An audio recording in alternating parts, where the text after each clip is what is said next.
محترم دوستو، کون نہیں جانتا کہ بلوچستان رقبے کے اعتبار سے آدھا پاکستان ہے۔ بلوچستان کی طویل سرحدیں ایران اور افغانستان سے ملتے ہیں۔ اسی طرح بلوچستان ایک طویل ساحلی پٹی کا بھی مالک ہے۔ بلوچستان قدرتی دولت سے مالا مال ہے اور بلوچستان سی پیک کا مرکز اور گیٹ وے بھی ہے۔ بلوچستان ایک شاندار جغرافیائی محل وقوع بھی رکھتا ہے۔ یہ وہ عوامل اور اسباب ہیں جن کی وجہ سے بلوچستان عالمی اور علاقائی طاقتوں کے لیے نہایت پرکشش ہے۔ ملک کی سیاسی قیادت ہو یا عسکری قیادت،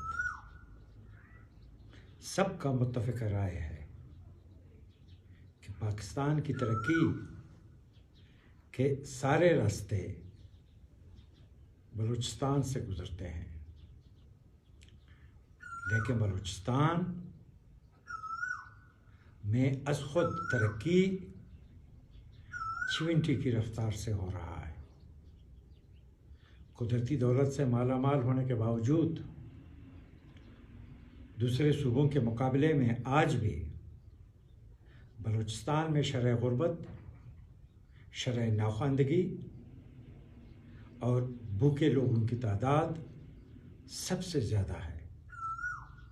یقیناً یہ نتیجہ ہے اس بے انصافی کا، یہ نتیجہ ہے بلوچستان کو نظر انداز کرنے کا، اور یہ بھی سچ ہے کہ بلوچستان کے وسائل کبھی بھی اس کی ترقی کے لیے استعمال نہیں ہوئے، اگر ہوئے بھی تو بہت کم۔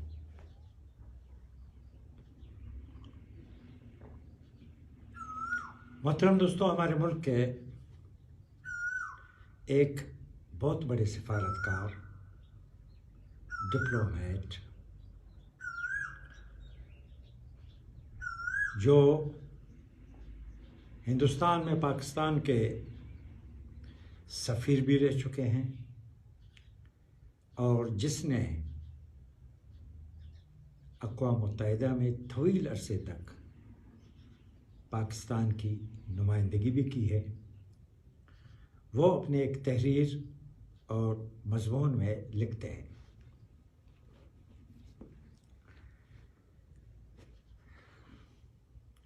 Indian interference in Balochistan is a fact. However, Balochistan's problems are not created by Delhi.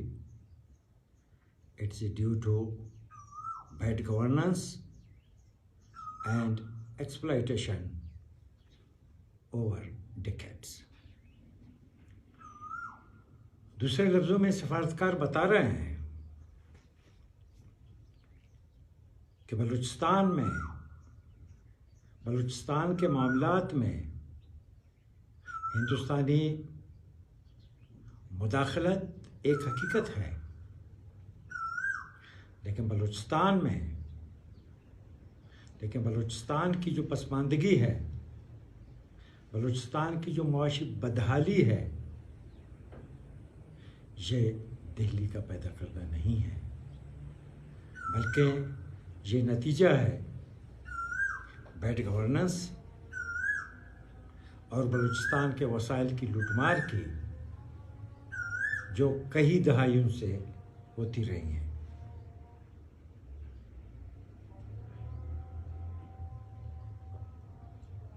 جس طرح بلوچستان معاشی بدحالی کے اعتبار سے سب سے آگے ہے، اسی طرح بلوچستان میں انسانی حقوق کی خلاف ورزیاں بھی سب سے زیادہ ہوتی رہی ہیں۔ البتہ ہمارے محترم ڈاکٹر عبد المالک بلوچ کی مختصر دور حکومت کے دوران اس میں ضرور کمی آئی، لیکن ان کے بعد اور خصوصاً پی ٹی آئی اور باپ پارٹی کے اقتدار کے آنے کے بعد اس میں راتوں رات اضافہ ہوا۔ ایوان بالا یعنی senate, house of the federation, جس کی یہ ذمہ داری بنتی ہے کہ وہ فیڈریٹنگ یونٹس اور صوبوں کے حقوق کا تحفظ کرے، لیکن سچ یہ ہے کہ ہماری سینٹ وزیر اعلیٰ بلوچستان سے بھی زیادہ بے اختیار ہے۔ نیشنل پارٹی اور پختونخوا ملی عوامی پارٹی کے سینیٹرز آئے دن حکمرانوں کو متوجہ کرتے رہے ہیں، ان کو یہ یاد دہانی کرواتے رہے ہیں کہ جبری گمشدگی شہریوں کی جبری گمشدگی آئین کی کھلم کھلا خلاف ورزی ہے۔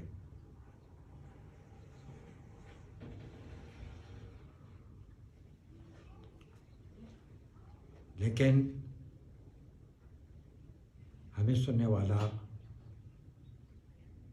کوئی بھی نہیں ہے۔ اسی طرح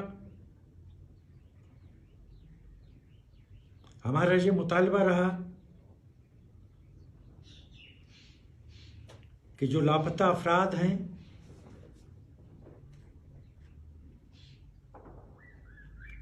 ان کو عدالت میں پیش کیا جائے۔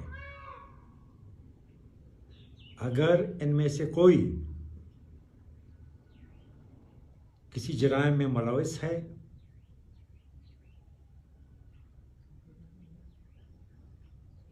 تو اس کو بے شک ملک کے قانون کے مطابق سزا ملنی چاہیے،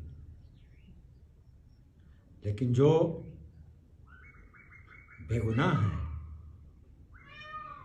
ان کو باعزت طور پر رہا کیا جائے۔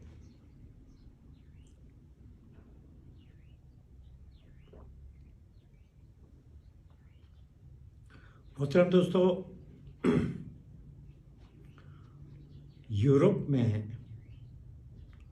18ویں صدی تک لفظ ڈیموکریسی، لفظ جمہوریت افراتفری اور غنڈہ گردی کے معنوں میں استعمال ہوتا تھا، لیکن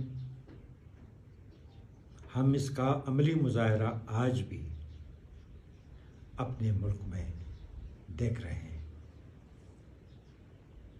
اس سے بڑی غنڈہ گردی اور کیا ہو سکتی ہے کہ ملکی آئین کو نظر انداز کرتے ہوئے لوگوں کو جبری طور پر غائب کیا جائے۔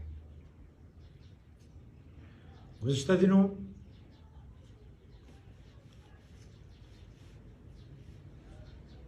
ضلع کیچ کے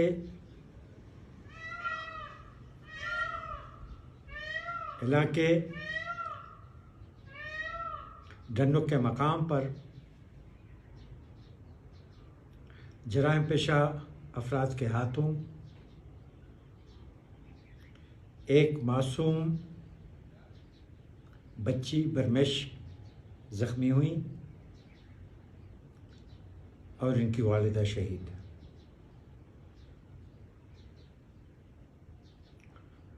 سوائے چند ایک جماعتوں کو چھوڑ کر جو رہنمائی کے لیے اسلام آباد کی طرف دیکھتے ہیں، باقی بلوچستان میں سرگرم عمل جتنی بھی سیاسی جماعتیں ہیں، ان سب کے لیڈروں کا متفقہ رائے ہے کہ ان جرائم پیشہ افراد کو طاقتور حلقوں کی پشت پناہی حاصل ہے.